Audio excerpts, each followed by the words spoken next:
Selamat pagi dan salam sejahtera. Saya selaku pengacara pada hari ini ingin menekankan sebuah tajuk utama forum kita, iaitu masyarakat di Sarawak. Terlebih dahulu saya memperkenalkan diri saya.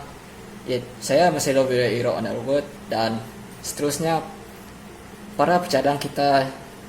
Eric Pasir anak Steel. Hai, nama saya Tin Chong Hua. Nama saya Umira Priti, anak Bet.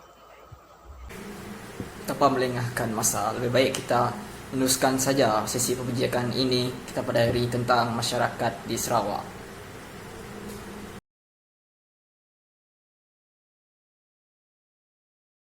Masyarakat Sarawak mempunyai pelbagai jenis adat, budaya, resam dan kepercayaan masing-masing. Seperti kaum Iban.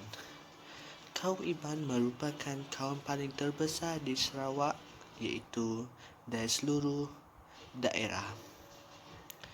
Kami mempunyai pelbagai pantalaran dan adat resam yang tersendiri dan paling unik di Malaysia.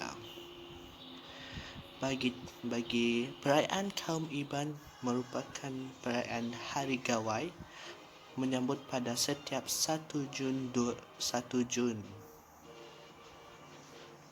Alat tradisional bagi kaum Iban ialah tawak ataupun sapek.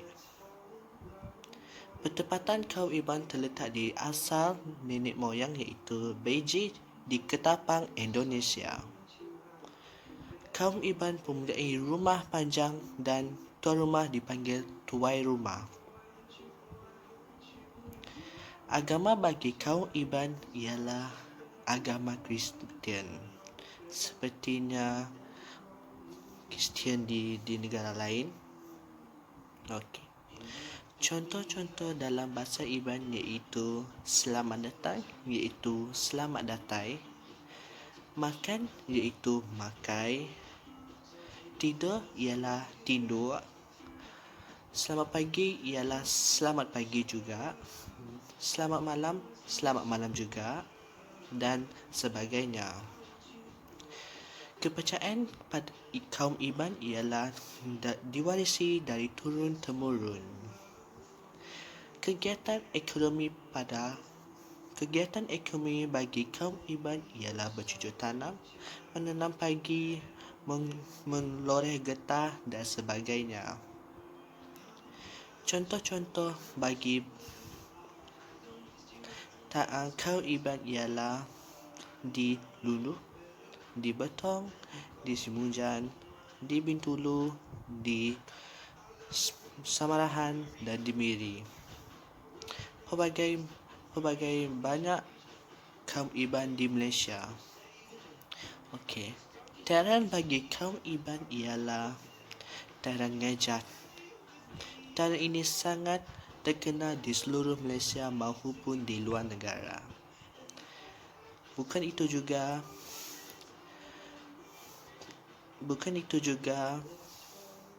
kepercayaan Iban telah sangat diperhatikan. Kepercayaan dan adat kaum Iban tidak boleh ditinggalkan sehingga ke hari ini. Bukan itu saja, pantalarang bagi kaum Iban sangat tidak boleh ditinggalkan begitu saja, kerana itu telah diturun-temurunkan dari cucu-cucu nenek-nenek moyang. Itu saja pada saya. Terima kasih. Terima kasih Eric tentang cadangan yang kamu sampaikan tadi. Perjalanan kedua, selain daripada kaum Iban di Sarawak ini, terdapat apa lagi kaum yang terdapat di negeri Sarawak ini?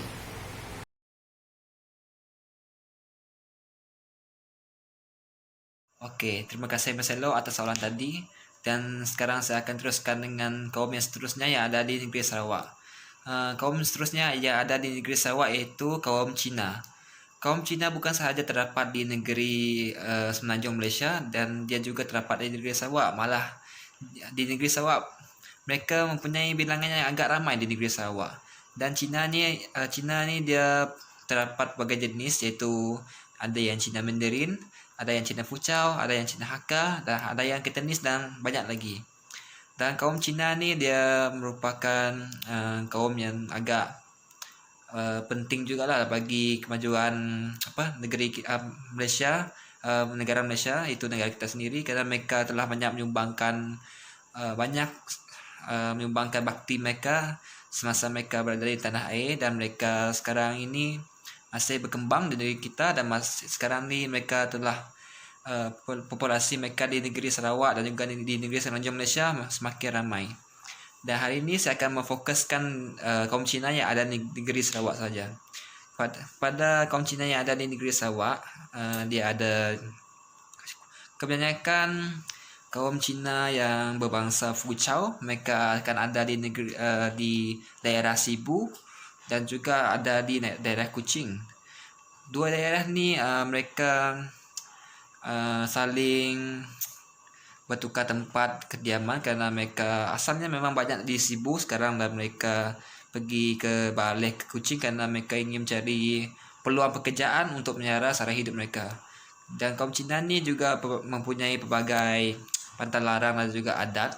Antara pantang larang mereka adalah semasa Temurun Cina, mereka dilarang sama sekali untuk menyapu sampah yang ada ataupun menyapu habuk, menyapu apa yang kotor di lantai, karena bagi kepercayaan mereka, jika mereka melakukan sedemikian, nasib dan keberuntungan mereka akan hilang.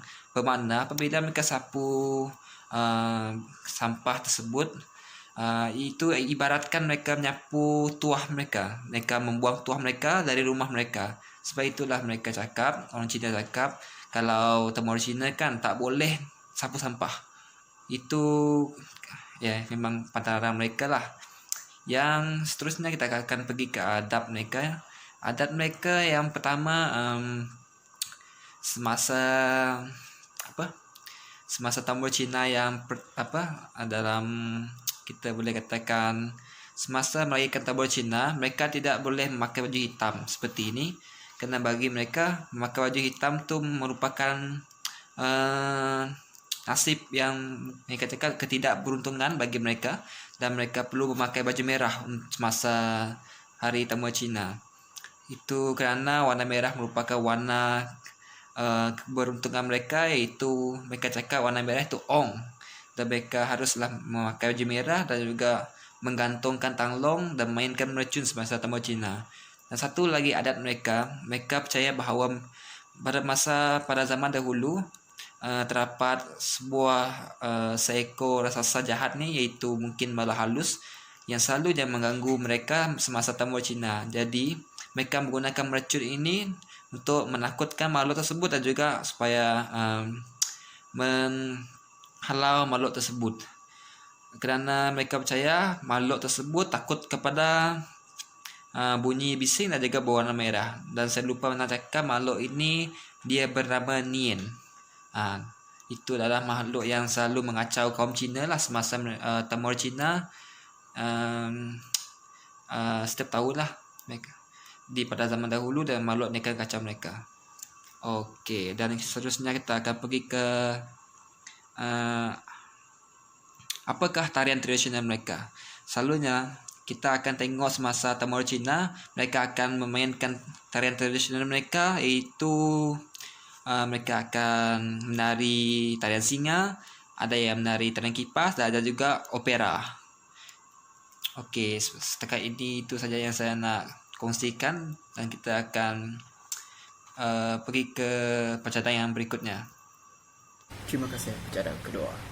Pencadang ketiga, apa lagi yang kamu tahu tentang masyarakat kaum di negeri Sarawak ini?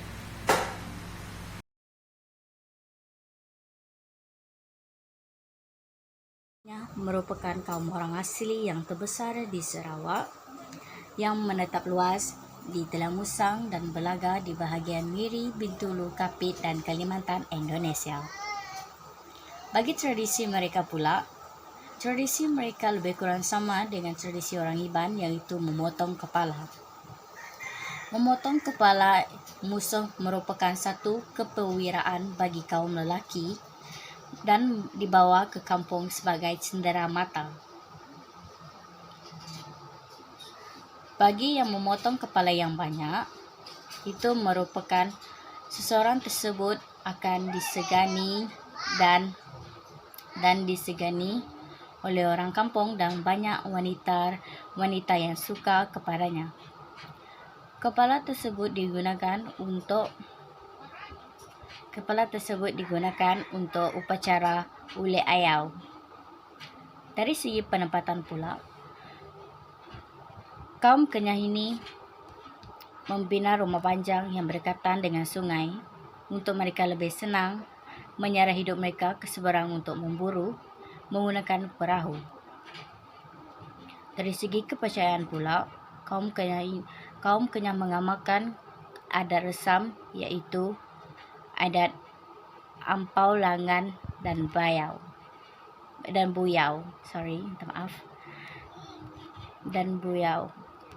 Adat ini merupakan adat kepercayaan mereka terdahulu, yaitu percaya kepada roh sekeliling mereka. Namun sekarang majoriti kaum Kenyah mengamalkan adat Kristian di zaman moden ini. Bagi kegiatan ekonomi pula, kaum Kenyah menanam padi huma.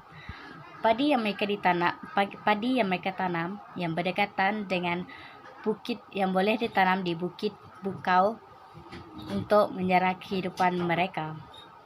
Dan akhir sekali, kesenian. Kaum Kenyah ini mempunyai kesenian tersendiri, yaitu ukiran yang sangat menarik yang dapat kita jumpa di tiang. Itu saja dari saya. Sekian, terima kasih.